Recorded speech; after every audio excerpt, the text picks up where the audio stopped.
I'm Carl, and I'd like to share some of my Colt revolvers and a little history on each of them with you.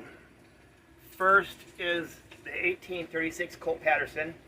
This is the first revolver that Colt invented in 1831 and patented in 1836, and it was produced from 1836 to 1842. 2,800 of them were made in calibers between 28 and 36 caliber, and it's a 5-shot. Colt went broke after this, and then after that Colt got back in business, and with a guy named Sam Walker helped design